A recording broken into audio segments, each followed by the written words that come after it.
I can still smell the perfume in the air. Sweet, expensive, and heavy, like something trying too hard to hide the scent of guilt. The church in Mayfair was drenched in flowers. White roses, lilies, and hydrangeas spilled from every corner. The music was soft, almost holy.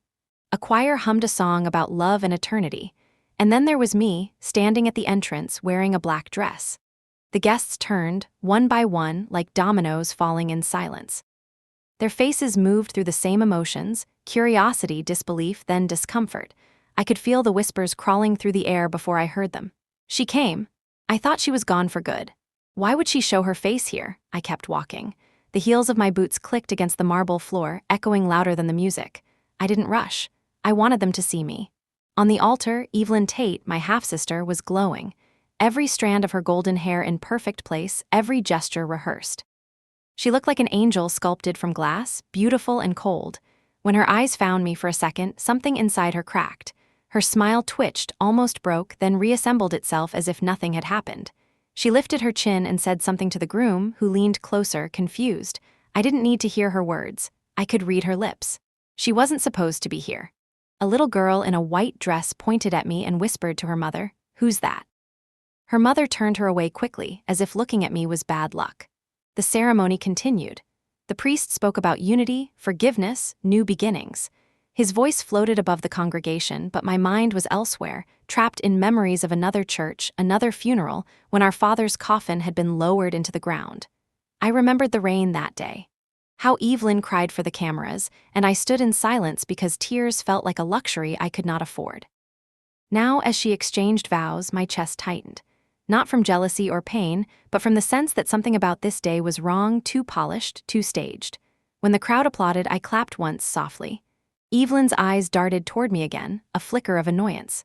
Later, during the reception, I stood near the back of the hall, blending with the shadows. Crystal chandeliers spilled golden light over champagne glasses and silk gowns. Waiters glided between tables with practiced grace. Laughter floated through the air like bubbles, fragile and false. I poured myself a drink, whiskey, straight. It burned exactly the way I needed it to. "Still prefer red?" Evelyn's voice came from behind me. I turned, met her smile. It was the same smile she had used when we were children, sweet on the surface, poisonous underneath. "Still prefer pretending?" I said. Her smile faltered. "You shouldn't have come. You shouldn't have sent the invitation." She froze for a heartbeat. I didn't. Her fiancé approached then, trying to diffuse the tension. "So you're Mariana, the famous sister." "Infamous," Evelyn corrected too quickly. I raised my glass. "Cheers to family." The music stopped for just a second, enough for the silence to feel sharp. Then it started again, louder than before, as if trying to drown us out. I walked away before I could say something I'd regret, but I could feel her eyes burning into my back as I left the hall. Outside, the night had turned gray. London was wrapped in fog and drizzle. I found a quiet corner beneath a stone archway and lit a cigarette. The smoke curled like ghosts in the air. I thought about how long it had been since I'd heard my name spoken without bitterness. How it had been erased from invitations, from documents, from memory. But tonight, just by showing up, I had reminded them I still existed. The rain began to fall harder. I tilted my face up and let it wash over me. It was the only honest thing in this city. That was when I noticed the envelope. The envelope sat on the stone ledge beside me, bright against the wet gray, a white rectangle with a red wax seal pressed into the paper. The crest was a hawk lifting from a crown. My father had used it on private letters and contracts that never saw daylight. I had not seen that seal since the week he died. For a moment, I could not move. The rain fell harder, tracing cold lines down my neck. I told myself not to touch it. I told myself to walk away, to leave London behind and disappear into the places that do not ask your name. But some doors call you back the way your own bones do. This was one of them. I broke the seal. I felt it give under my thumb with a soft crack. Inside was the printed invitation to the wedding. Same heavy stock, same silver ink, same florid script. Only one thing was different. At the bottom, beneath the line for guests, a sentence in my father's handwriting had been added in blue ink. "Come home, Mariana." My name looked like a wound on the page. I traced the letters with my eyes and felt the room of the world tilt. I remembered the way my father wrote notes when I was a child. He would leave a slip of paper under my plate at breakfast. 2 words, proud, always. He had a way of pressing too hard with the pen. The ink bled slightly where the nib paused. This signature had that same tiny spill at the curve of the M. It looked real. It looked impossible. He had been gone for 6 months. I had watched the coffin lower into the ground. I had listened to Evelyn swear she would protect the Tate name. I had kept quiet because I knew the truth did not need a microphone. It only needed to live long enough to be found. I slid the invitation back into the envelope and tucked it into my coat. When I turned to leave, I saw him under the awning near the valet stand, the old officer from inside, the one who had called me Colonel. His coat was buttoned to the throat, his eyes clear. He nodded once. There was familiarity in the gesture, not warmth, recognition. He had the posture of men who have carried heavy things for a long time and found a way not to look tired. I walked over, careful not to hurry. "You remember me," he said. "I remember the way people stand when they have nothing left to prove," I said. He smiled at that. "Armitage," he said finally. "We were on the same list once. Your name was not always erased." "Who sent you to speak to me?" I asked. "No one," he said. "I only wanted to say that I was there in Coast when the dust swallowed the convoy. You held the line. I wanted you to hear someone say it. Often the truth is a quiet thing." The rain drummed on the awning like fingertips. He watched me for a beat, then lifted his hand in a smaller, private salute. I returned it without thinking. "Old habits do not forget the path to your muscles. Be careful," he said. "Some people kill with paperwork." I left him there and stepped back into the rain. I could still feel the thickness of the wax seal in my pocket. London was a blur of cabs and lights, and people who were late to somewhere they did not want to be. I walked until my shoes were heavy and the cathedral was a memory behind me. I stopped at the corner where the city turns into something older, an iron fence wrapped around a dark garden. There was a bench under a black tree. I sat and listened to the city breathe. I took the invitation out once more and studied it under the street lamp. The signature looked the same as it had on his letters. The curve of the R, the way the final mark lifted as if the word might fly. But I knew what forgery looked like. I had seen official seals copied and war plans fabricated. I had faked enough names in my life to know how a lie tries to wear the skin of truth. What mattered was not where this came from, but what it meant. Someone wanted me in that church. Someone wanted me to look Evelyn in the eye. Someone wanted me to stand under a chandelier full of hope and feel the floor give way. A taxi slowed, the driver flicked his eyes toward me. I shook my head and he drove on. I wanted the night to last a little longer. I wanted to feel the rain keep me honest for one more minute. I thought of the last real conversation I had with my father. We had been in his study in Zurich. Wood panels, heavy curtains, the steady tick of a clock that never seemed to run out. He had been tired in a way that sleep could not fix.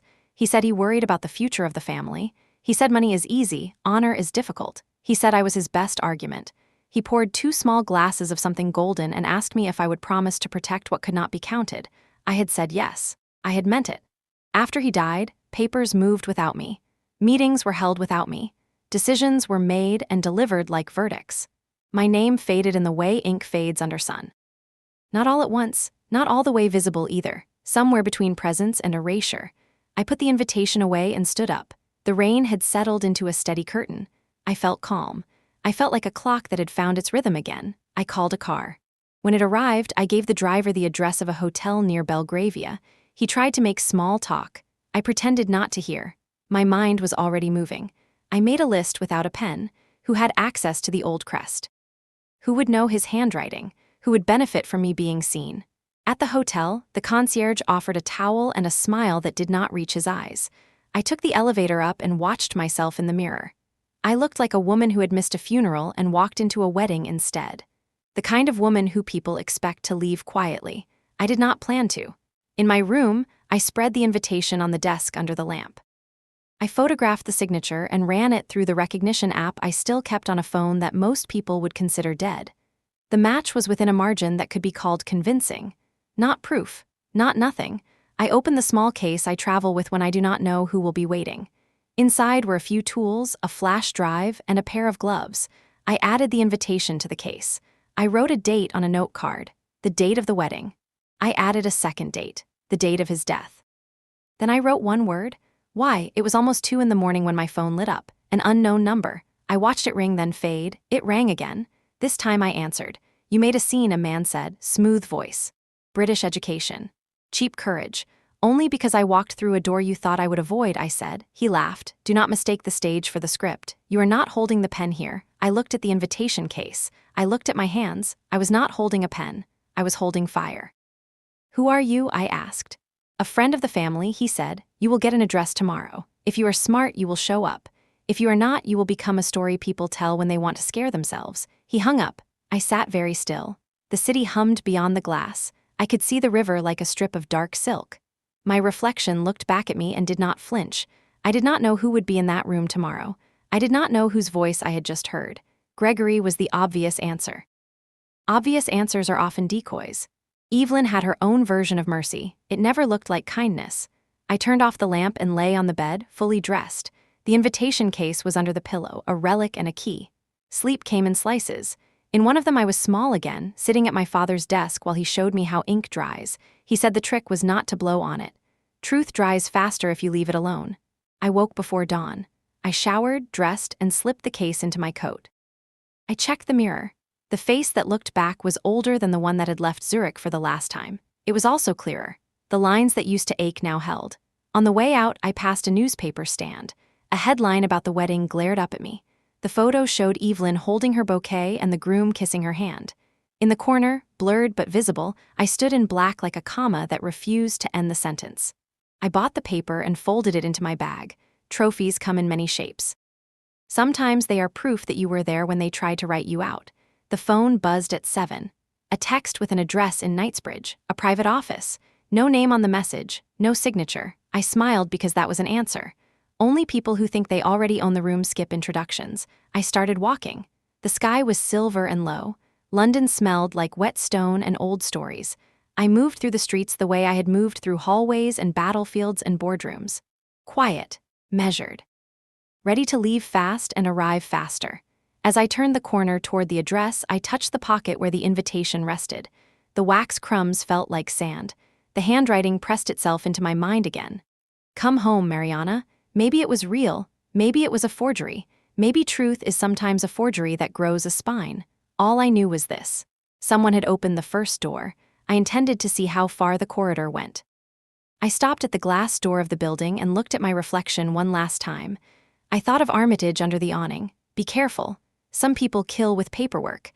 I pushed the door and stepped inside. Part 1 was not about forgiveness. It was about return. I had come back to a name that had forgotten me. Before I was done, it would remember. I did not know it yet, but the wedding invitation was not a welcome. It was a fuse. Morning came pale and thin, the kind of London light that feels filtered through old glass. I walked toward the Knightsbridge address with a pocket full of questions and an old ache in my chest. The street was quiet, lined with cars that looked like they hadn't been driven in days. The building itself was modest, no sign on the door, just a small brass plate that read Whitford Legal Associates. Inside, everything smelled like paper and polish. A woman at reception looked up. "Miss Tate?" She asked, though her eyes said she already knew. She pressed a button on her desk. "He's expecting you." The elevator carried me up in silence. At the top, a man waited. Tall, gray suit, tie a little too tight. Gregory Tate, my father's brother, my uncle. His smile was the kind that came with a price tag. "Mariana," he said, "you look well. Time has been kind." "Time doesn't have a conscience," I said. He gestured for me to follow him. The office beyond was all wood and glass, the view stretching across the city like a possession. 3 other people sat around a long table. Evelyn, in a beige coat that screamed control, her husband, Oliver, staring at his phone, and a man I didn't know, round glasses, thin hands. "This is Mr. Fraser," Gregory said, "executor of your father's estate." Mr. Fraser cleared his throat and opened a folder. "We're here for the final reading of Edward Tate's will." The words hung in the air. I stood, my coat still on, waiting. He began to read, the list of properties, accounts, foundations, donations. It was endless. Each word felt like a lock clicking shut, and then he finished. There was no mention of me. I blinked once. "Read it again." He hesitated. "Miss Tate, read it again." He read. Every name, every number, every item. My name did not exist. I looked at Evelyn. She didn't meet my eyes. Her hands were folded neatly on the table. "I'm sorry, Mariana," she said softly, like it was rehearsed. Gregory leaned back in his chair. Edward's wishes were clear. He felt the company, the foundation, and the family legacy should remain in steady hands. "Steady," I repeated. "Or obedient," he smiled. "Don't make this harder than it needs to be. You chose your path years ago." I turned to Mr. Fraser. "When was this will signed?" "The day before he passed," he said. I felt something inside me shift. The day before. That was impossible. I had been with my father that night. We had talked, laughed even. He had been frail but lucid. There had been no lawyers, no papers. He had promised me we would review everything after his next checkup. "Do you have his signature?" I asked. He handed me a photocopy. I looked at the scrawl at the bottom. It was neat, too neat. My father's hand had been shaking for months before he died. He couldn't have drawn such perfect lines. "This is a forgery," I said quietly. Gregory sighed. "You always did have a taste for drama." I dropped the paper on the table. "Drama is pretending to care about a man only after you've stolen his legacy." Evelyn stood up suddenly. "Stop it, Mariana. He's gone. Let it go." I turned toward her. "Did you let it go, Evelyn, or did you just sign whatever they put in front of you?" Her eyes flickered. It was quick, but I saw it. Fear or guilt, maybe both. Gregory rose from his chair. "This meeting is over." But before he could leave, a voice came from behind us. "Not quite." A woman stood at the doorway, dressed in gray, carrying a leather folder. Her hair was tied back in a way that made her look both young and ageless. "Elena Voss," she said, "independent legal counsel." Gregory frowned. "This is a private session." "Not when fraud is involved," she said calmly. She handed me a small envelope. Inside was a printed email chain. The subject line read, "Revision of last will, removal of M. Tate." The dates matched the week my father had been hospitalized. One of the emails had come from Gregory's personal account, another from Evelyn's assistant. I felt the room tilt again. I looked at Evelyn. "What did you do?" Her lips parted, but no sound came out. Gregory's voice broke the silence. "This is nonsense. Those emails are fabricated." Elena turned to him. "Then you won't mind if I verify the headers with the Zurich registry?" He didn't answer. I folded the papers and slipped them into my pocket. "Thank you, Ms. Voss," she nodded slightly. "My office is in Geneva if you need counsel, and you will." As I walked toward the door, Gregory's voice followed me. "Whatever game you're playing, Mariana, it ends badly. You're chasing ghosts." I paused. "Maybe, but ghosts tend to know where the bodies are buried." Outside, the city looked different. The light sharper, the air colder. The streets buzzed with people who had no idea a war had just begun. I opened the email chain again under the gray sky. My father's signature, his trust, his name, all rewritten. They had erased me neatly, efficiently, but they had made one mistake. They had left me alive. That, I decided, was going to be enough. I left the office with the email chain still burning in my hand. The rain had turned into a thin mist that clung to everything, soft but endless. London was like that, never loud in its cruelty, only persistent. Every step I took echoed inside my head. I needed quiet, a place to think. I walked without direction until I reached the river. The Thames looked like melted iron, carrying the city's secrets downstream. I leaned against the railing and watched the current twist around the bridge pillars. Somewhere in that dark water, I thought, the truth was drifting too. When I pulled out my phone, there were 2 missed calls from an unknown number. I ignored them. I didn't trust anyone who hid their name. I opened the emails again instead, reading every line until the letters blurred. The timestamps didn't lie. The last edit to the will had been made 3 hours before my father's death. I could still hear his voice from that final night. He had said, "If anything happens to me, Mariana, go to Zurich first. Don't let them turn the truth into paperwork." At the time, I thought it was just the paranoia of a dying man. But now, his words sounded like a map. I booked the earliest flight to Zurich. The next morning, I was there. The air was thinner, colder, cleaner. Zurich had always felt like a city that didn't believe in mistakes. Even its shadows seemed disciplined. I went straight to the Tate family office, a glass building overlooking the River Limmat. The receptionist looked surprised when I gave my name. "Miss Tate," she said, searching the computer. "Your access was revoked." I smiled politely. "Then maybe you should call the person who revoked it. I'd love to say hello." It took exactly 3 minutes before a man appeared, Leo Sand.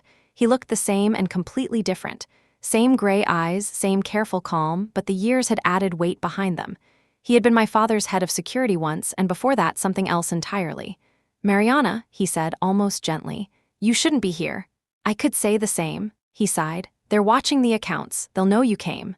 "Good," I said. "Let them." We stood in silence for a moment. The city hummed outside the glass. "I need to see my father's files," I said. "Especially the drafts from the last week." He hesitated. "They've locked the servers. Only Gregory's code can open them." "Then find me another way in." He looked at me the way people look at storms they know are coming anyway. Then he nodded. "There's an archive in the old wing. Most of it's decommissioned. But if something survived, it'll be there." The archive smelled of dust and old electric cables. The lights flickered as if remembering how to work. Leo walked ahead, scanning the shelves. He moved like someone who had done this before, maybe too many times.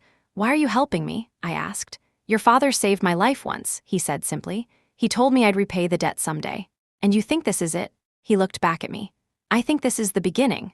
We found the server room behind a steel door marked maintenance. Leo keyed in an old passcode, and the lock released with a soft click. Inside, the hum of dormant machines filled the air. He powered one on. The screen glowed pale blue. Lines of data scrolled across the display. Names, dates, encrypted archives. Then something caught my eye. Draft lastwllitate. Open it, I said. He tried. A red error flashed. Access DNIED. Authorization required. Leo frowned. They re-encrypted it. Can you break it? Eventually. He worked in silence. I watched the monitor, the numbers and letters shifting like tides. Finally, the file opened. Inside was a scanned copy of the will. My father's handwriting filled the margins, notes, corrections, questions, and there beside the signature line was something else. A small annotation in blue ink. A single sentence, if this is changed, you will know who betrayed me. My throat tightened. He knew. Leo looked at me. Knew what? That they'd come for it, that they'd erase me. He stepped closer, studying the screen. There's metadata attached. A time log, maybe a voice file. He clicked and an audio clip began to play. My father's voice filled the room, faint but steady. Mariana, if you're hearing this, it means I didn't make it back. Do not trust Gregory. Do not trust the board. The truth is deeper than money. Look beneath the house. You'll understand. Then silence. Beneath the house? I whispered. Leo nodded slowly. The Tate estate outside London. There's an old safe room under the wine cellar. He used it during the ministry contracts. It was supposed to be sealed after the war. Then that's where we're going. Leo hesitated again. You realize what this means, right? If your father left something there, it's not just a will, it's a weapon. Then we'd better find it before they do. We left the building just as night started to fall. The city lights came alive, their reflections quivering on the river. I could feel the pull of something ancient and unfinished, like the past refusing to stay buried. Leo handed me a flash drive. Backup of what we found. If I disappear, it's yours. Why would you disappear? He smiled faintly. Because that's what happens when you look too close. We parted ways at the bridge. He vanished into the crowd and I stood there watching the water the same way I had the night before in London. Only this time I wasn't lost. I had a direction and it led underground. Back at the hotel, I laid the invitation, the forged will, and the new flash drive side by side on the table. 3 pieces of the same puzzle. My father's voice echoed in my head. Look beneath the house. I turned off the lights and sat in the dark, the city glowing outside my window. I didn't know what I would find under that estate. Maybe proof, maybe danger, maybe both, but I knew one thing. Whoever had tried to erase me had just given me a trail, and I had every intention of following it until I reached the truth or the bottom of the grave they dug for me. Tomorrow, I would return to the Tate estate, the place I once called home. The place where every secret began, and maybe, if I was lucky, the place where it would all end. I returned to England 2 days later. The clouds hung low like bruises over the city, and the air smelled of rain and stone. The drive to the Tate estate was longer than I remembered. Fields rolled by in shades of green and gray, fences leaning from years of silence. When the iron gates appeared, rusted but proud, my chest tightened.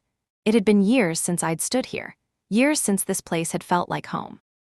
The guardhouse was empty. I stepped out of the car and pushed the gate open myself. The metal groaned as if protesting my return. Gravel crunched under my boots as I walked up the long path toward the house. The mansion sat at the top of the hill, its windows blind, its gardens wild with neglect. My father had loved order. Gregory, apparently, did not. The front door was locked, but I still knew the way in. Around the east side, beneath the terrace, there was an old servant's entrance that opened into the wine cellar. I had used it as a child to sneak sweets. I used it now to sneak truth. Inside, the air was cold, thick with dust and the faint scent of cork and mold. My flashlight cut through the dark. The bottles were stacked in perfect rows, labels faded by time. I traced my hand along the stone wall until I found it, a narrow crack near the floor, the size of a coin. My father's voice echoed in my memory. Look beneath the house. I crouched and pressed against the stone. It shifted slightly, a disguised latch. I pushed harder. A panel gave way, revealing a keypad hidden inside the wall. The buttons glowed faintly blue. I didn't know the code, but I knew the man who had built this system. My father never trusted engineers, he trusted patterns. He used dates, always something personal. I typed in the day my mother died. Nothing. I tried my own birthday. Still nothing. Then I tried the date he had founded the Tate Foundation. The keypad beeped and the wall clicked open. A draft of air escaped, dry, metallic, ancient. A narrow staircase spiraled downward into the dark. I switched on the light at the top, but only a few dim bulbs flickered to life below. The rest had burned out long ago. I descended slowly, each step creaking under the weight of dust and memory. At the bottom was a steel door, its handle cold as ice. There was no lock this time, only a biometric scanner that had long since lost power. I forced it open with the crowbar Leo had packed for me. It resisted, then yielded with a low, tired groan. Inside the room, the air was stale and electric at once. Racks of servers lined the walls, humming softly. In the center stood an old desk covered with papers, notebooks, and an analog recorder. I felt the kind of stillness that happens right before thunder. I turned on the recorder. The tape clicked, word, and then my father's voice filled the room again. "Mariana, if you are hearing this, then everything I built has already been compromised. They will tell you I changed the will. They will tell you I trusted Gregory. They will tell you you were never meant to lead. They will lie." I sank into the chair. The voice continued. "You were right to leave when you did. The foundation is no longer about rebuilding. It has become a shell for transactions that no government would approve. Gregory and his allies used my illness as a curtain. I let them think they won." A pause, a breath, then, "The proof is here, in the vault beneath this floor, but you cannot open it alone. Trust the man who once stood between you and a bullet. He will find the way. Leo."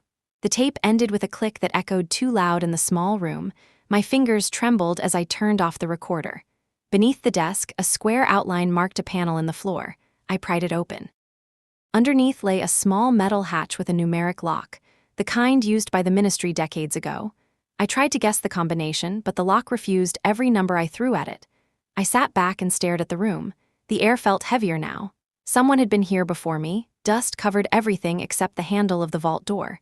It was clean, as if touched recently. I took a photo, sent it to Leo, and waited. His reply came 5 minutes later. "Get out. Don't touch anything." "I'm on my way." That was the first time fear crept in, not for myself, but for what this room meant. My father had died for a secret, and now that secret was breathing again. I turned off the light and stood in the dark, listening. The house above was silent, but silence can lie. Somewhere in the distance, I thought I heard footsteps, slow, careful, coming closer.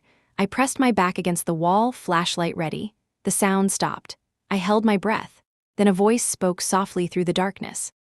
"You shouldn't have come here, Mariana." It was Evelyn. Her silhouette appeared at the top of the stairs, pale against the weak light. She wasn't surprised to see me. She had known I'd come. Maybe she'd been waiting. "What are you doing here?" I asked. "I could ask you the same," she said, "but I think we both already know." Her voice was calm, too calm. She stepped closer, her heels clicking against the stone. "You think he left you something down here? You think this will make you innocent again?" "I don't need innocence," I said. "I need the truth." She smiled faintly. "Truth is just a story we tell ourselves when the lies stop working." For a second, I almost saw the sister I once loved, the one who used to steal my books, wear my clothes, follow me everywhere. Then I saw the woman she'd become, the one who could forge a will, rewrite a legacy, erase a name. "Leave, Evelyn," I said quietly. "This isn't your place anymore." She tilted her head. "It's always been mine." "You were the one who ran." Something in her tone made me realize she wasn't just here for me. She was here for what was beneath us. I reached for my phone to text Leo again, but the signal was gone. Evelyn saw the motion and smiled wider. "No reception down here. Father designed it that way." She stepped even closer, her eyes gleaming. "You shouldn't have come back, Mariana. Some ghosts prefer to stay buried." Before I could answer, she turned and climbed the stairs. The door above slammed shut, leaving me alone in the dark once more. I waited, counting my breaths. When I finally reached for the hatch again, the lock was blinking. Someone had entered a code remotely. Then, with a hiss, the vault door opened.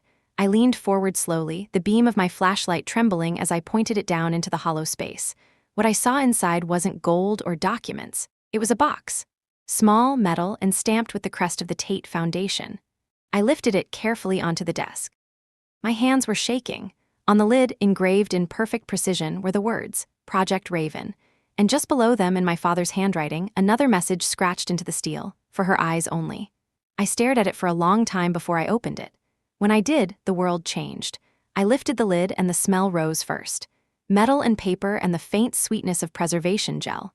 Inside the box lay a careful arrangement that looked more like a ritual than a cache.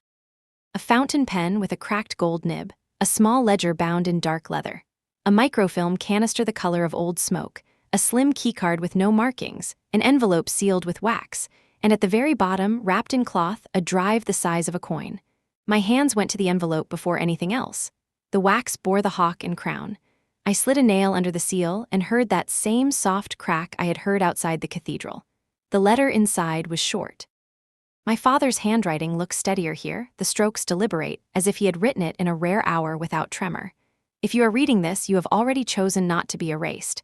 The ledger is a map. The film holds the names. The card opens what the map cannot.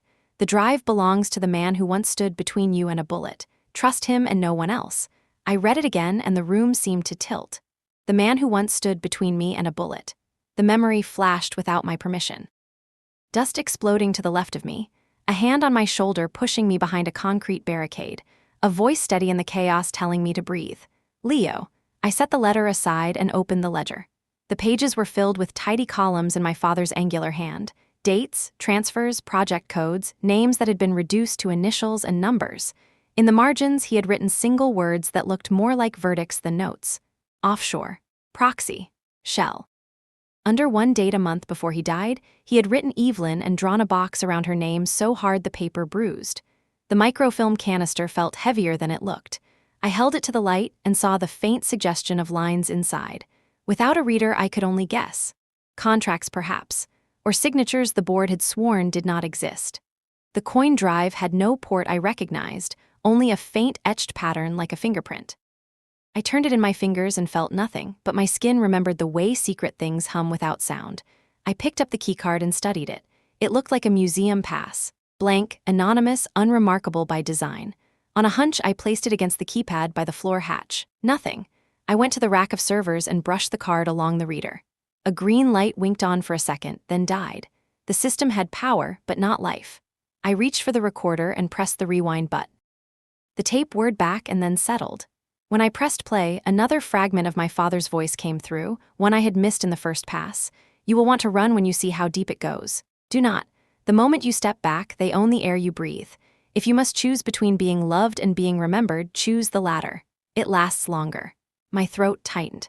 I turned off the tape and let the room be quiet again. The house above felt miles away. I could have stayed there for an hour or a year and the air would have felt the same. When darkness is honest, it does not mark time. I packed the contents of the box with care. The letter in an inside pocket. The ledger wrapped in cloth to keep the corners from tearing. The microfilm and the coin drive in the small case that never leaves my side. The keycard in a place I could reach without thinking. I kept the cracked pen in my hand. Objects remember their owners. I wanted that memory in my grip. I closed the box and found a strip of adhesive hidden in the lid. It glowed faintly under my flashlight. A sensor. My skin went cold. Somewhere up there, when I opened the lid, a signal had gone out. Not loud enough to send sirens, loud enough to wake the right ears. The stairwell above made a soft sound, a change in pressure, a door exhaling. I killed the light and flattened against the wall. Footsteps, too light for Gregory, too deliberate for a guard. 2 steps. A pause. A muffled click as a phone camera captured the darkness.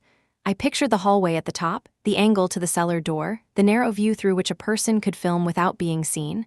I counted to 10. The footsteps retreated. The door sighed again. Silence returned like a tide. I breathed once, twice, 3 times, then I moved. The box went back into the vault. I spun the lock and let it sit the way I had found it. If anyone checked quickly, they would think nothing had changed.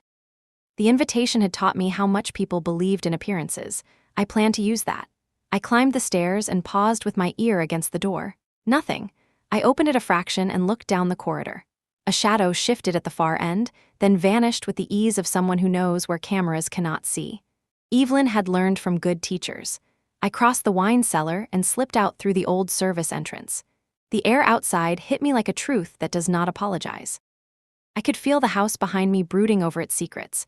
The gravel was loud under my boots. The sky had deepened to a gray that tasted like rain and iron. Leo's car pulled into the drive without lights. He killed the engine before it stopped rolling. He stepped out and read my face in one look. "What did you find?" he asked. "A ledger that looks like a confession written in numbers. A film that wants to speak. A key that does not say where it belongs. And a letter that tells me you have a piece I do not." He did not pretend to misunderstand. He held out his palm. In it lay a reader the size of a cigarette lighter. He slotted the coin drive into its mouth and the device woke with a pulse. He handed it back. The small screen showed a login prompt with a single line, "Authenticate with voice." He raised his eyebrows. "Your father was very dramatic. I thought of the tape in the basement. He used what he had. He used himself." Leo tilted the reader toward me. "Speak," he said. I said my name. The device blinked. "Do you trust the man who once stood between you and a bullet?" I glanced at Leo. The reader now had a sense of humor or a very old soul. "Yes," I said. The screen unlocked into a directory of files with labels that looked like coordinates and code names. Raven primary index, Raven fallback, board transfers. Evelyn, a branch that simply read names. Leo whistled under his breath. He handed the device to me. "We should not read this here." We drove to a lay-by outside the village where a view of the fields made every road behind us visible. The sky tore open and rain stitched the horizon into a single line. Inside the car, the world became smaller and more honest. I opened the names directory. Photos appeared, scans of passports, bank authorizations, a charity with an angelic title that funneled funds offshore, notes in my father's hand that connected what no one wanted connected. The board, government contracts. A cluster of accounts that began in Switzerland and vanished into islands that only admitted storms. I opened the Evelyn file, a letter from my father to her. He had written it a year earlier. He told her she was brilliant. He told her brilliance required love. He warned her that Gregory would offer her power and call it care. He wrote, "Do not let someone write your name in pencil when they are carving their own into stone." There was a scanned signature at the bottom, not the careful legal one. The messy one he used when he wrote to me. He had written her name as if he meant it. It made something inside me ache and then harden. I switched to the index. At the bottom was a field note. "If I am gone, take this to von Bruckner. He remembers what I could not say aloud. He has the spine to stand when others kneel." The name rang in my head like a bell. Karl von Bruckner. My father's old counsel in Lucerne. He had vanished years ago after a scandal no one bothered to explain. My father trusted him now. It meant something had changed. Or that there had been a change none of us had been allowed to see. I scrolled one last time. A video file waited with the title Raven Testament. I looked at Leo. He nodded. I pressed play. My father's face filled the tiny screen. He was in the study at the estate in Zurich. The curtains were drawn. The clock on the mantel showed an odd hour. He looked tired but unafraid. "If you are watching this, then I am exactly where my enemies wanted me." He smiled without humor. "I have always believed that the worst prisons in the world are made of paper. My signature has been used to build one. I am leaving you a way to burn it down without burning yourself. Do not trust the board, do not trust Gregory, and forgive Evelyn last." The video ended. I stared at the black mirror until my reflection came back. "Why forgive her last?" Leo asked. "Because that is where it will hurt," I said. He watched me in that quiet way he has. He knows when I am making a promise to myself. He knows when I am sharpening a line I will not cross. We sat in the sound of rain for a long minute, then his phone vibrated. He glanced at it and frowned. "What?" I asked. "They know the vault was opened," he said. "No alarm, a passive sensor, a log entry. Someone will check it tonight." "Evelyn was there before me," I said. "She photographed the darkness and left the door breathing." Leo started the engine. "Then we leave it sleeping. Let them believe that nothing has changed." He pulled onto the road and the fields slid by like pages. I held the reader with the drive and the ledger wrapped in cloth. I felt the weight of my father's pen in my pocket like a small, stubborn heart. "Lucerne," I said. "We find von Bruckner. We put these in his hands. Then we see who comes to pull them back." Leo nodded. The wipers beat time. The rain eased. The sky opened a fraction as if to make room for something that did not fit. I closed my eyes for a moment and saw the box in the vault again, the adhesive strip, the green blink on the server reader. The word Evelyn bruised into the margin, the handwritten warning to forgive her last, the invitation with its impossible signature. Every piece whispered the same thing. Someone had set a stage and someone else had lit the fuse. I opened my eyes and looked at the road ahead. I was not going to stop the explosion. I was going to make sure it burned in the right direction. Lucerne sits like a city that refuses to hurry. The lake holds its breath, and the mountains fold themselves into silence. I always thought quiet places made good hiding spots for people with loud secrets. Karl von Bruckner's building was the kind of place that kept its curtains drawn even when the sun was polite. A narrow sign, a small door, and the smell of paper and lemon oil when I pushed inside. He looked older than the last photo I had seen of him. Age had crowded his face, but his eyes were still precise, the kind of eyes that can read the ledger of a life without blinking. He greeted me as if I were expected. Maybe he was. Maybe my father had wired more than his heart into the world before he stopped breathing. "You came alone," Carl said. His voice had the dry rasp of someone who had smoked only when the weather demanded it. "I preferred it that way," I said. My voice came out steadier than I felt. The drive from Leo was warm in my bag against my thigh. The ledger, the coin drive, the microfilm all pressed together like a plan in waiting. He offered me tea and poured it carefully, as if preparing a small negotiation. "You look like a woman who has been told a story she does not believe," he said. "That would be one way to put it," I answered. "My father left me a box in the basement. It says forgive Evelyn last. It indicates Project Raven. It points to you." Carl's fingers tightened around the cup. He did not flinch, but I saw the motion in the way his knuckles whitened. "He had many enemies," he said. "Sometimes men with clean hands wear stains under their collars. Sometimes those stains are just rust. Why do you think he left this to you?" "Because he trusted me," I said. "Because he wanted someone who would not be afraid to pull at the wrong threads." Carl studied me. "Your father was not a sentimental man. If he left you a trail, he expected you to follow it until it hurt." He set his cup down. "Project Raven is old, dangerous in theory and lethal in practice.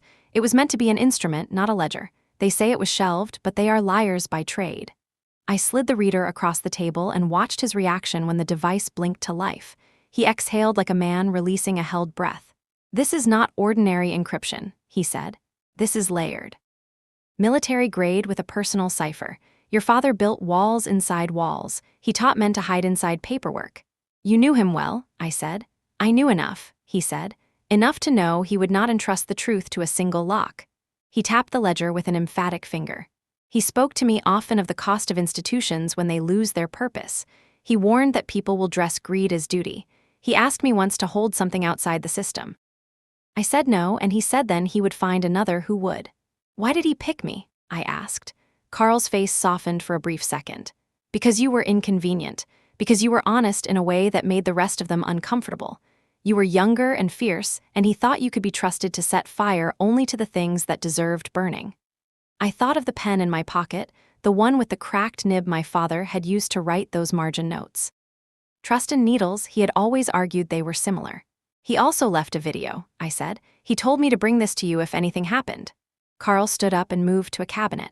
He unlocked a drawer with a key that looked as old as treaties and produced an envelope marked in a steady hand. The paper inside smelled like old rooms and honest men. He put it on the table between us. "You need to know 2 things," he said. "1, your father did not die of natural causes. 2, the people who edited his will are not amateurs." "How do you know?" I asked. Carl tapped the ledger. "Because the documents they used were precise to a degree that suggests inside help. Signatures forged with tools, not fingers. Metadata altered by someone with server clearance. These are not crimes committed by greedy nephews in suits. These are crimes committed by those who understand the machinery of trust." He poured himself another cup of tea, then set the kettle aside as if he had run out of reasons to hide small comforts. "If you want to proceed, you will need allies. Allies who understand how to dig in places that do not appear in any ledger. Men who can read the sound a lock makes when it is lying." Leo had been my first ally. Carl added another name to the list. Selene Cross, an auditor who once broke a bank by following habits rather than accounts. She works in London but keeps a summer cottage near Zurich in case ghosts get curious. Carl spoke her name with the respect of someone who had once been saved by numbers. "She will need to see the ledger," he said. "She will listen to the drive." I felt the ledger in my bag like a small, stubborn heart beating. "What about Evelyn?" I asked. "Was she involved?" Carl's mouth tightened. "People are often not who they seem. Evelyn is a clever woman. Clever people can be painful to love." He paused. "Your father expected betrayal to come from the inside. He left clues ironically where an inside person would not think to look. The irony was that the person who had access to the house and the staff would also have the easiest route to touch the papers." "What do you suggest?" I asked. Carl looked at the reader and then back at me. "We begin by establishing chain of custody for everything in that box. We authenticate the tape, the ledger, the microfilm. Then we place a controlled leak into the press and watch who comes forward to hush it. The people who try to bury it will reveal themselves. Powerful men cannot see themselves in the light, so they come out of the shadows to catch the reflection." He smiled without amusement. "And when they do, we will have their footprints." "You plan to bait them with the press?" I asked. "A public leak is currency," he said. "It buys confusion. It forces the guilty to act, the innocent hide, the guilty make mistakes. He paused, but you must be prepared for the cost. Your father paid a price. He knew the ledger would scorch. He looked at me pointedly. Do you understand that? I thought of the invitation, the wax seal, the way my name had been erased. I thought of the old tape in the cellar and the coil of metal that had always been a little too easy to break if you pulled it.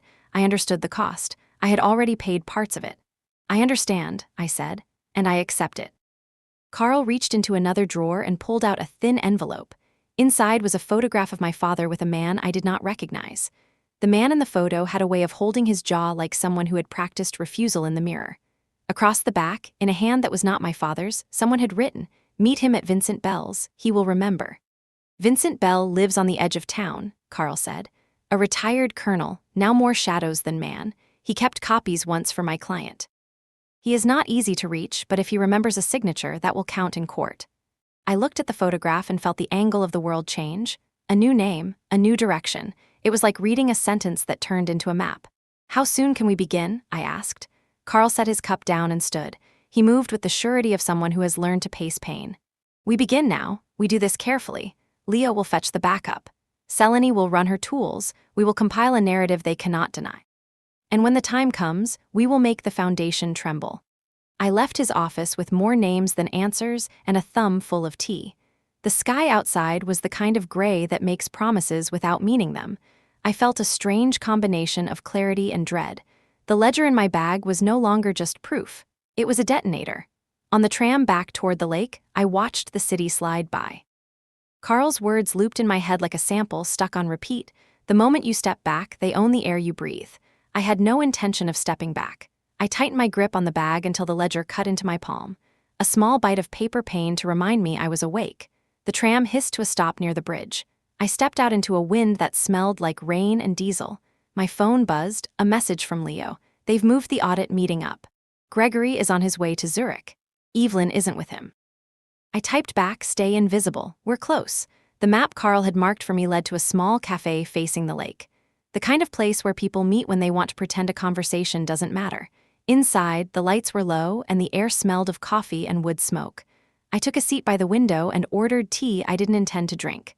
Across the room, a man in a dark coat watched me for a long time before approaching. "You're Mariana Tate," he said, not a question. He looked like he had been carved out of habit and suspicion. "Carl said you'd come. Name, Vincent Bell." He sat down before I could answer. His hands were large and scarred, the hands of someone who had held both tools and weapons. He slid a small case across the table. "Your father trusted me once," he said I should keep this until the right person asked the right question. Took longer than I expected. Inside the case was a single microchip encased in glass, smaller than my thumbnail. Numbers and letters etched along one edge. I didn't recognize the pattern, but I recognized the precision. "What is it?" I asked. "Authentication key," he said. "A part of something bigger." He called it Raven's Wing. The words pulled me back to the basement, to the box, to the recording of my father's voice. The ledger had mentioned wings too, entries labeled Wing A, Wing B, and Wing C. He built 3, Vincent said, as if reading my thoughts. 2 for the project, 1 for himself. Said if anything went wrong, the third would tell the truth. "Where are the others?" "One destroyed, the other stolen. Guess which one your uncle is holding." I slipped the chip into my pocket, feeling its weight even though it had none. "What does it open?" "Something in Zurich," he said. "The Foundation's main vault. Not money. Records. The kind that can bury governments." He leaned forward. "Listen carefully. Your father didn't just expose corruption. He documented it. Every name, every payment, every exchange hidden under the word philanthropy. He knew they'd kill him for it. He told me once that truth is never killed in one blow. It's strangled slowly by people who smile while doing it." He looked out the window. The rain had begun again, fine and steady. "Now they're coming for you. They'll try to make you disappear quietly. Papers, not bullets. It looks cleaner that way." I watched the street outside, the passing cars reflected in the glass. "I don't scare easily," he smiled faintly. "That's what he liked about you." He stood to leave, but I caught his sleeve. "Why help me?" "Because your father saved my son," he said simply. "Debt's a funny thing. Sometimes it skips generations." He walked out without another word. I sat there until the tea went cold, then pulled out my phone and called Leo. "I have the third wing," I said. His breath caught on the other end. "You sure?" "Yes, it fits the pattern in the ledger." "We need to get into the Foundation vault." Impossible without access clearance, he said. I have something better, I said. A key built by the man who designed the locks. There was silence, then a low chuckle. I'll meet you at the Zurich branch, midnight. When I left the cafe, the city lights blurred across the wet streets. Every reflection looked like a version of the truth trying to find its way back. At the hotel, I spread everything on the bed: the ledger, the drive, the chip, the old pen, the invitation, and the photograph Carl had given me. Together, they looked like fragments of a confession. The handwriting in the ledger pulled my eyes again to one word circled in red: Evelyn. I touched it, tracing the groove of the ink. My phone buzzed again. A message from an unknown number. You shouldn't dig up the dead. Some of them wake angry. No signature. I stared at it until the screen went dark. My reflection looked tired but certain. I whispered to the empty room, then they shouldn't have buried me with them. I closed the ledger, packed my bag, and loaded the small pistol Leo had once given me for peace of mind. Midnight was 4 hours away, long enough to make a choice, short enough that turning back was no longer possible. Outside, the lake shimmered under the streetlights. Somewhere across the water, the vault waited. Inside it, the truth slept with one eye open. I didn't plan to let it rest much longer. The streets of Zurich were quiet at midnight, the kind of quiet that holds its breath and listens for footsteps. Leo met me at the back alley of the Foundation's main branch. The building looked empty, but I knew appearances were lies. Windows were dark, but cameras could see everything. I kept my bag tight against my side, the ledger and the coin drive pressing into my ribs like a promise. "Ready?" Leo asked. His voice was low but steady. "Always," I said, though my stomach twisted in anticipation. The air smelled of wet asphalt and electric tension. We moved toward the service entrance. A side door that seemed ordinary, ignored. Ordinary things hide truths better than fortified walls. Leo pressed a scanner to a keycard he had rigged earlier. The door clicked open and we slipped inside.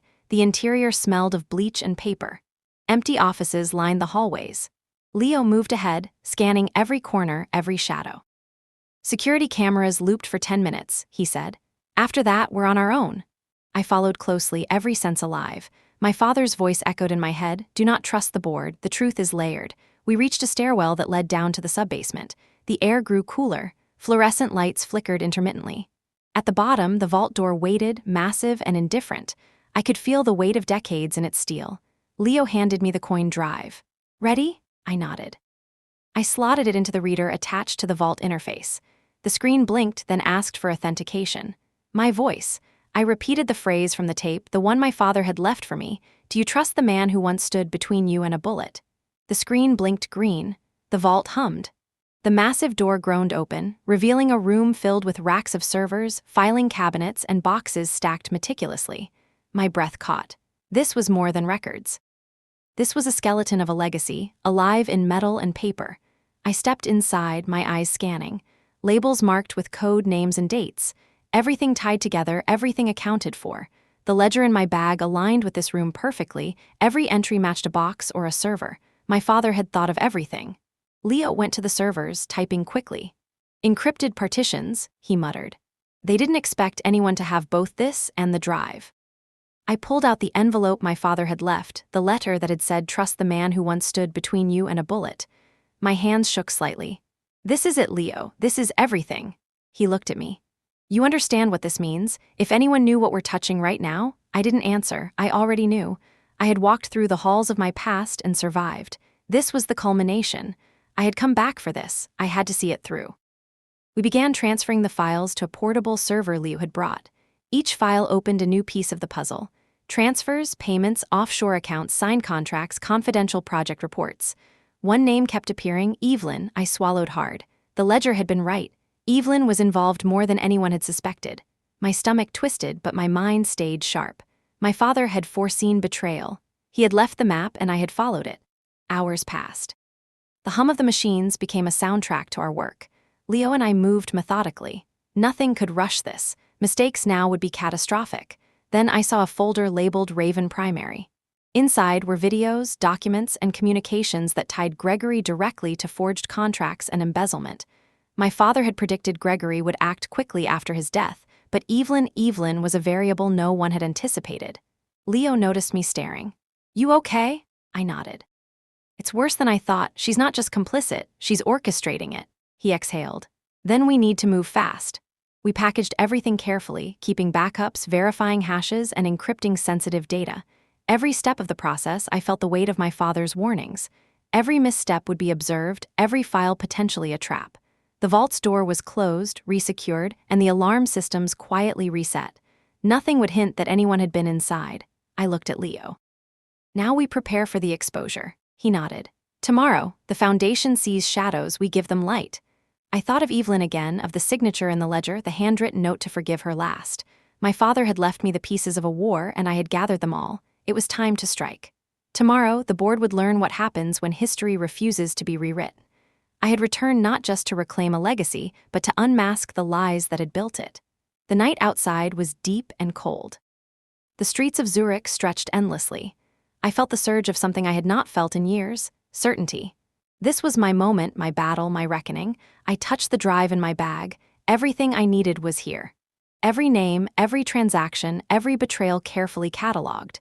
And somewhere in all of this, Evelyn's truth waited to be revealed. Tomorrow, she would see that I had returned not to forgive, but to witness. I left the vault with my chest full of paper and metal, and a mind that would not stop listing names. Leo drove us back through a city that had no idea it was about to be rearranged. The rain had stopped, and the world looked like it had been freshly painted in muted tones.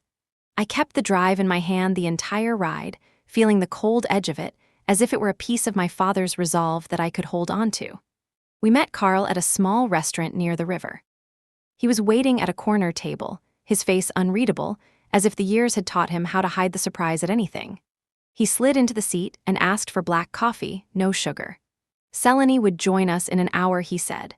She wanted to review the ledger, and she wanted to place the first call for an audit.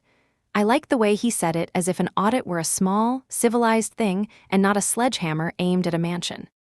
When Selene Cross arrived, she looked like someone who had never mistaken arithmetic for mercy. Her clothes were plain, effective. She carried a tablet in a leather case and a focus that made Leo slow his movements as if he were obeying a command. She laid out her plan in spare sentences. We authenticate files. We validate chain of custody. We prepare an embargoed release with a reputable journalist who will not be bullied. And then we let the evidence breathe in public until the people who made it ugly come out to defend it. She said the right journalist could do more than report. He could make the guilty move. She suggested Mark Winstead, a man who had built a reputation on restraint and the smallest, most precise indignations. He was not theatrical, which meant he was dangerous. Carl nodded at that. He had an understanding for men who held their fires. We agreed on terms. Mark would review the package under strict embargo. If he agreed, he would hold the story until we said otherwise. Selene would run her audits. Carl would verify the authenticity of the ledger and the tape. Leo and I would secure back channels and make sure the data could not be erased. I felt a kind of meticulous calm settle in my chest. This is how wars start now, with contracts and schedules and a phone that refuses to be silent. Mark replied within the day.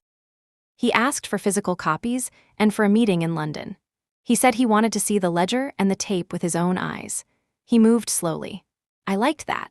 It meant he had the patience to see how a story fits into truth without coloring it in emotion.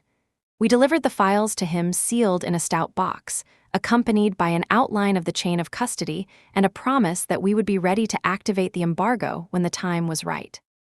He took the box with his usual quiet intensity and said simply, "Bring me proof that the signatures are genuine and that the server logs match the ledger. I will hold it. I will not let anyone weaponize this before we can do damage that matters." Days passed in the narrow spaces between hope and calculation. Selene's team worked without fanfare. They pulled threads. They found discrepancies in bank routing that led like faint trails to accounts with names that meant nothing on paper and everything in practice. They verified that certain transfers had been routed through shell companies that mapped back to Gregory's friends. They traced digital fingerprints to a lawyer who had the kind of access that does not come cheap. Each finding tightened the web. Each name came with a face that was used to being untouchable and a reaction that we would wait for. I watched Evelyn through this time more than I watched anyone else. She started to appear in places with rehearsed chants, a charity launch here, a round table there. She was always careful to look wounded, to let calls be answered in hushed tones when I walked into a room. She played the part of the daughter trying to hold a family together. It suited her. She wore grief like a brooch. I hated how convincing she was, Then the first ugly thing happened. Leo did not show up for a call. His phone rang and rang until it went to voicemail. I felt the absence like a physical hole. He was never late. He was never careless. I sat for an hour in Carl's office with a cup of tea that turned cold and watched the rain slide down the window. Then the number changed from flashing to silent. I called Mark and told him to hold the story. He said he would. He also said quietly that this was what danger looked like now. It starts with inconvenience and ends with names being read in public by prosecutors. I found Leo in a place I did not expect. A small ambulance bay on the edge of the industrial district. He was sitting on the curb with a bandage on his arm and a look on his face that had borrowed lines from someone else's life. He had been questioned and roughed up and let go because there was no proof they could keep him on. They liked to keep things messy when they could. They believed confusion would buy them time.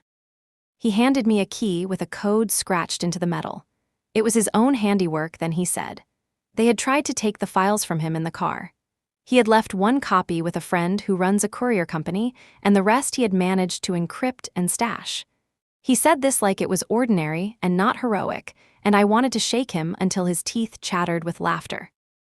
Instead, I put my hand on his shoulder, and he looked at me like a man who had once been in a room full of fire and learned how to stop sweating. We moved faster after that. Selene had her validation, and Mark had agreed to hold as long as we needed him to. We set a date. We would release the files the week of the Foundation Gala, an annual event designed for donors and dignitaries and speeches about service. The crowd would be large. Cameras would be there. The fallout would be public and immediate. Evelyn would be on stage. Gregory would be in the front row. It was a cruelly perfect setting. We prepared the narrative. Selene wrote a short dossier that outlined the accounting irregularities and the forged documents.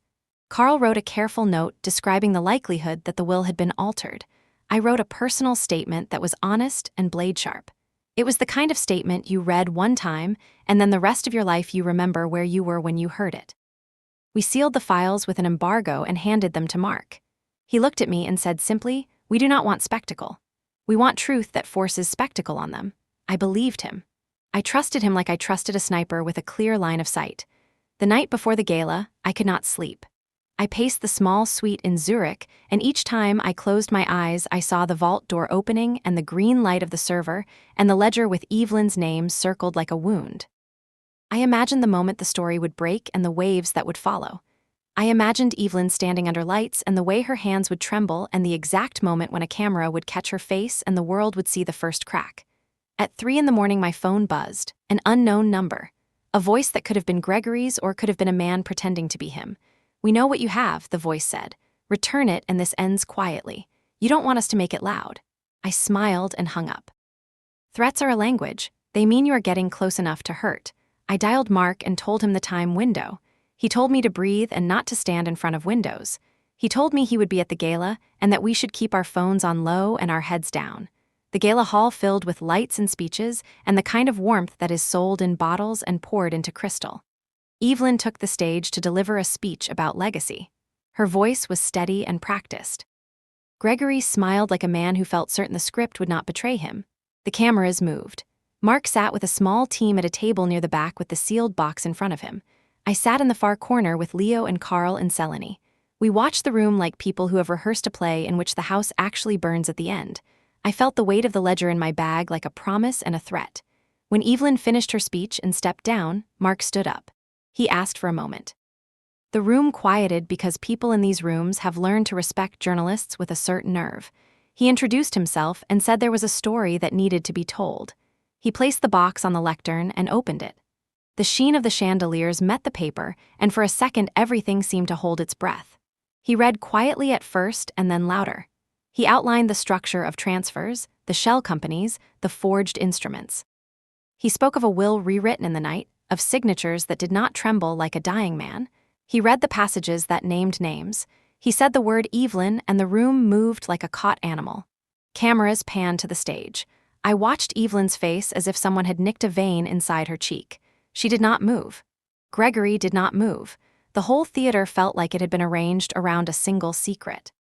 Then the projector behind Mark flickered, and the screen displayed a video my father had recorded months earlier. His voice, grave and tired, spoke directly to the room. He named the people he trusted and the people he suspected. He said that if anything happened to him, his granddaughter, my father had said granddaughter in that old voice, though I am a daughter, was to be the one to preserve the records. The projection paused on a frame of the ledger with Evelyn's name circled. The sound in the room was the close press of thousands of held breaths. Evelyn's hand flew to her mouth. Tears, showy at first, then ordered. She looked like someone playing at sorrow until it fit. Gregory stood up and called for calm and then for order. He accused Mark of sensationalism. He said legal action would follow. Cameras tightened on his face, on Evelyn's face, on my own, like someone taking portraits for the indictment of a family. Then the building security moved. Men in suits who work for men who think themselves above headlines moved as if they were here to collect trophies. They tried to take the box. Mark refused. He lifted a hand like a man calling a line in the sand. The security men hesitated because they had not expected to find a journalist who refused to be bought. Then something happened that no one had planned. The screens around the hall flickered and a second feed started to play. It was a recording from the vault, raw and unedited. My father's face appeared in full, older and angrier than the projection. He spoke of transaction after transaction. He spoke of names that the ledger had only hinted at. He said, "If you watch this, you will know where the money went." He said, "If you watch this, you will know who is willing to press a pen to a forged line." He said, most of all, that the Tate name belonged to the truth that keeps a family from dissolving into excuses. The crowd erupted. People stood. Phones lifted. The sound was a wet thing, like rain on a drum. Evelyn's mascara ran. Gregory's jaw clenched and unclenched like a man learning to breathe through someone else's cruelty. Men who had smiled at his table that afternoon looked for doors. They found them closed. In the chaos, I did something small and brave. I stood and walked to the front. I did not climb the stage. I walked the aisle, and when I reached the front, I looked up at Evelyn. Her eyes met mine for one long second, and in that second, 1,000 years of betrayal and belonging passed between us. She looked like a child who had been taught to play a part, and then given a costume that fit too well. Mark's voice continued in the background, with facts and quotes, and the slow movement of an instrument tuned to hammer truth. I felt something break open in the room. The gala had become something the organizers had never intended.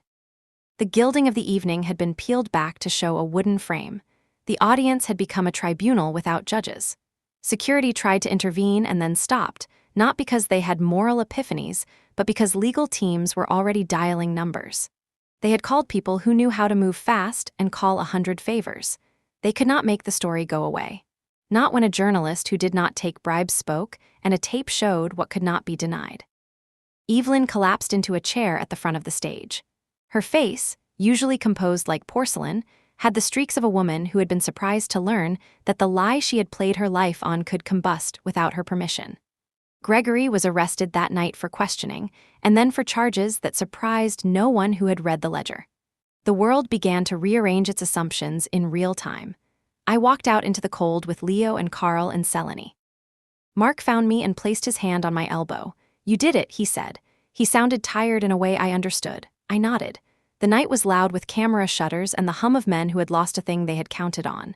As we stepped into the street, my phone buzzed. Unknown number. A voice said simply, "Congratulations, you have the truth. You will not like what you did by getting it out." The line went dead. I folded my coat tighter around me and looked at my hands. I could feel the ledger's weight still in my bag. The explosion had begun, but explosions leave debris. I had no idea how far the shards would fly. I only knew one thing that kept a cold and steady center in me. They had tried to erase me. I had come back to write the name they had cut from the paper. The night air hit differently after the gala. Zurich's streets were wet with the memory of rain, but they felt quieter, almost reverent, as if the city knew a reckoning had just passed. Leo walked beside me, silent, hands tucked in his coat pockets. Selene trailed a step behind, eyes scanning, always alert. Carl was already 2 blocks ahead, moving with that slow, deliberate certainty that makes you feel someone has survived far too much to be surprised by anything. I carried the ledger like a talisman. Each page felt heavier now, not just with names and dates, but with the weight of consequences.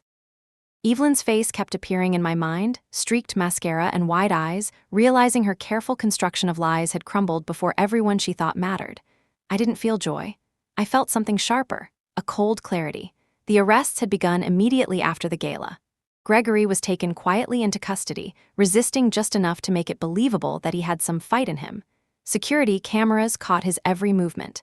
The footage would be part of the case. Evelyn had not been detained yet. She lingered behind, the picture of a woman betrayed by the truth, not by the law, but I knew better. I had followed her patterns for months. She had orchestrated everything, hidden in plain sight. We reached my temporary apartment near the river. The space was modest but calm, windows facing the water. I set the ledger and the coin drive on the table and sank into the chair. My hands shook slightly, but I let them. There was no one else here, no audience, no expectation. Just the quiet hum of a city recovering from its own illusion. Leo finally spoke. "She's clever, Evelyn, she expected to be untouchable." "I know," I said, my voice was steady. "I saw it coming. The signatures, the transfers, she's the mastermind. Gregory was just her puppet." He looked at me, expression tight. "You knew all along and let it play out this way?" "Yes," I said, "because the moment I revealed the ledger too early, she would have disappeared and the truth would have been lost." Selene pulled up a chair and placed her tablet on the table. "The audit trail is airtight. Every transfer, every modification is documented. The authorities now have what they need. It's not just Gregory anymore. Evelyn can't deny her involvement." I leaned back. "And the foundation? It will survive," Selene said. "The assets will be redistributed, but the brand, the name, it will exist under the right hands. Yours, if you choose." I closed my eyes and let that settle. The ledger, the tape, the drive, they were more than proof. They were a testament to my father's foresight and to the power of persistence. Everything he had built, every secret he had preserved, had survived the attempt to erase me. Hours passed. The sky outside shifted from black to gray, then hints of dawn touched the lake. I knew the press would descend soon, lawyers would call, and Evelyn would have to face more than my gaze. But right now, in this quiet, I allowed myself a single thought. I had returned. I had reclaimed what they had tried to take. My phone buzzed, a text from Leo, "Prepare for the final piece. Carl has something for you at the office." I packed the ledger carefully, placed the coin drive in its case, and followed him through the awakening city. Carl waited in the office, his eyes sharp as though he could measure the weight of my intent. "You have done well," he said, "but there is one last step. Your father left a final message for you. It is not in the ledger, not in the drive, not in any file. It is in the proof of what you now hold." He handed me a small envelope. Inside was a letter, written in my father's unmistakable hand. The ink had faded slightly, but the message was clear. The last inheritance is not in wealth. It is in truth, and truth can only be honored, never bought. I stared at the words. Everything up to this point had been preparation. The gala, the arrests, the revelations, all rehearsals for this moment. The final inheritance was mine to decide how to honor. I looked at Leo and Carl. "It ends here," I said. "Or begins," Carl nodded. "It begins when you step into it fully, when you face Evelyn and understand the cost of what she did." I folded the letter carefully, placed it back in the envelope, and felt a strange sense of peace mixed with anticipation. The stage was set for the confrontation I had both dreaded and awaited.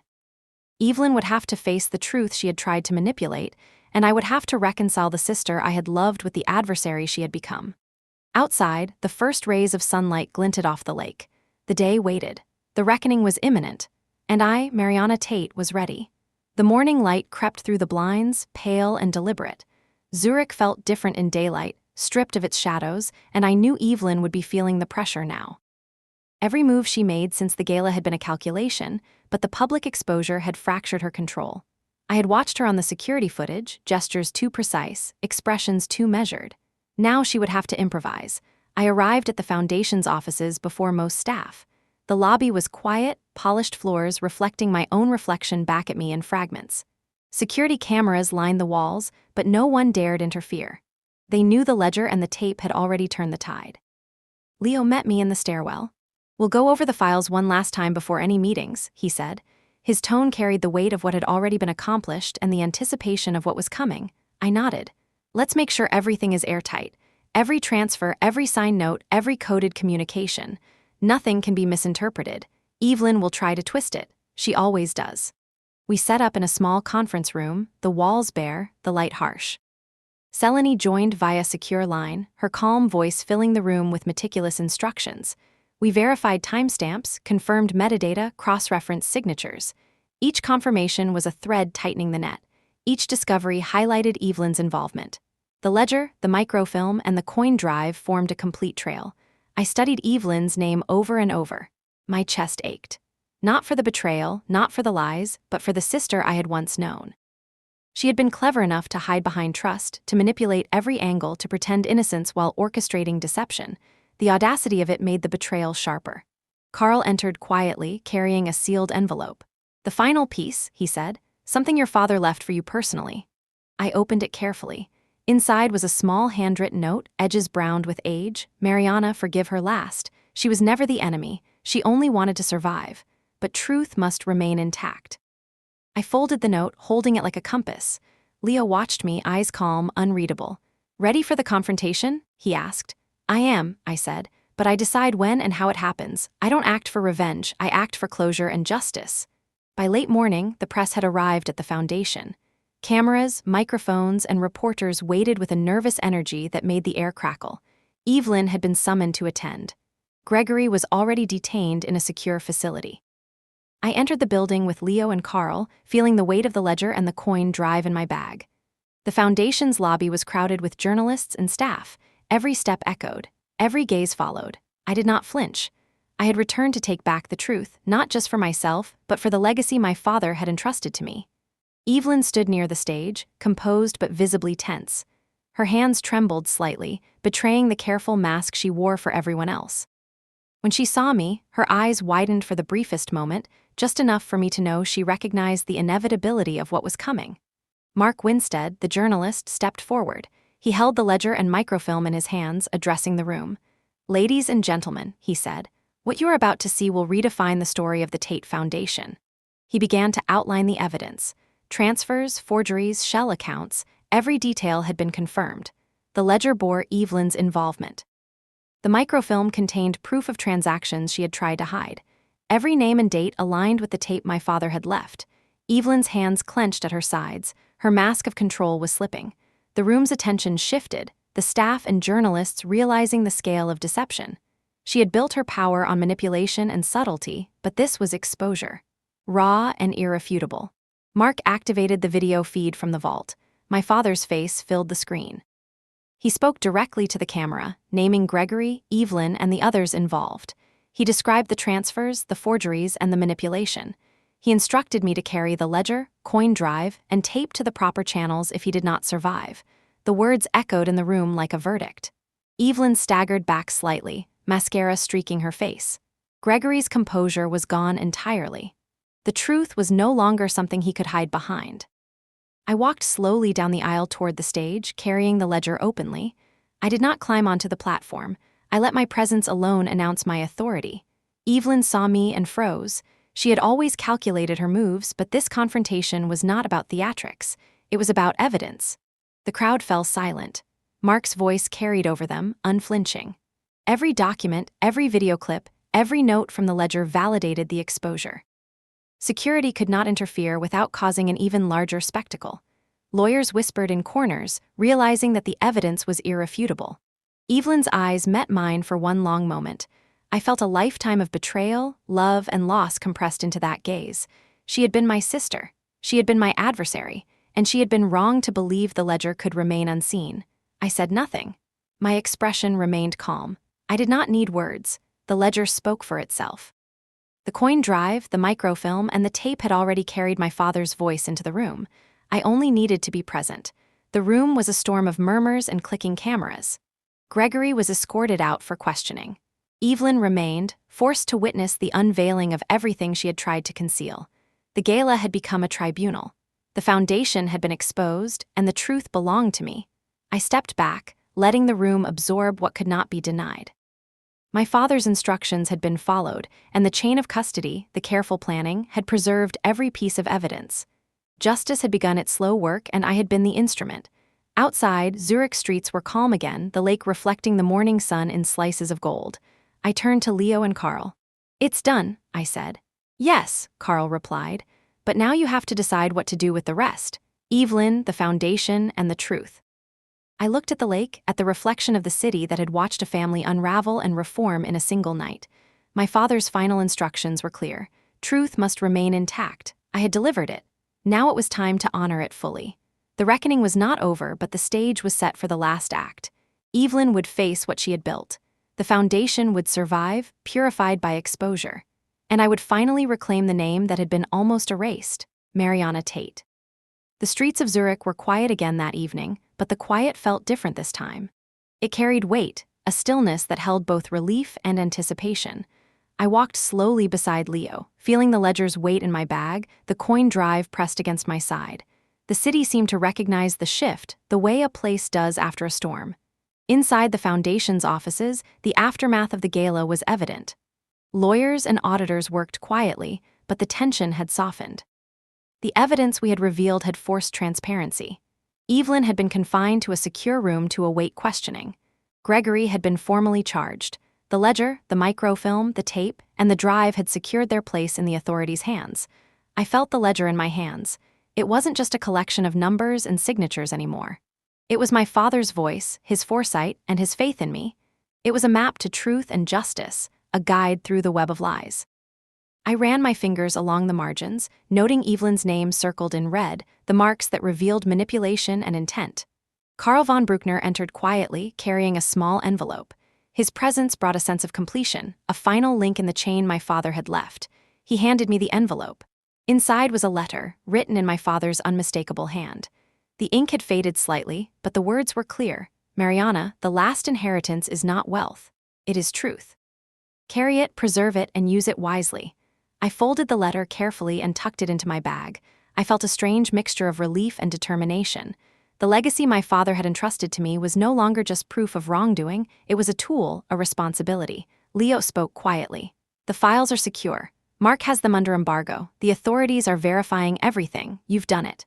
I've done what was necessary, I said. But there's more to do.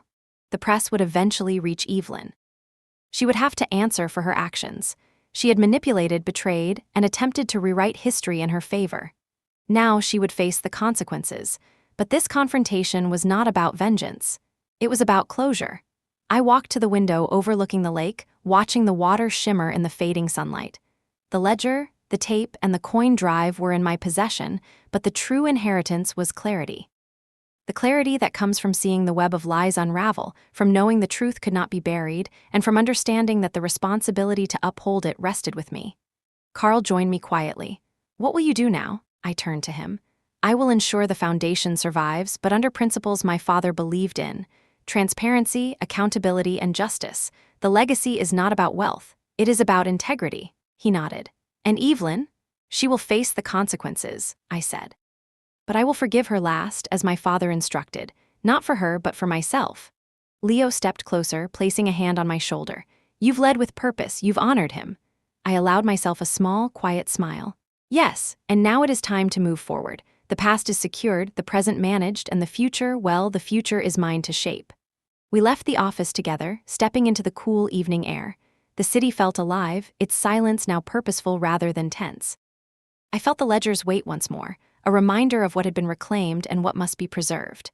As we walked along the river, the sun dipping below the horizon, I realized the last inheritance was not in the documents, the recordings, or the drive. It was in the knowledge that truth, once uncovered, could never be erased. And that, finally, I had reclaimed the name that had been almost taken from me, Mariana Tate. The wind carried the faint scent of rain and stone, familiar and honest. I closed my eyes for a moment, breathing it in, and felt a sense of completion I had not allowed myself before. The reckoning had ended, and the legacy had been restored. Tomorrow, the world would move on. But tonight, I stood in quiet triumph, knowing that justice had been served, the truth preserved, and the name Mariana Tate fully restored.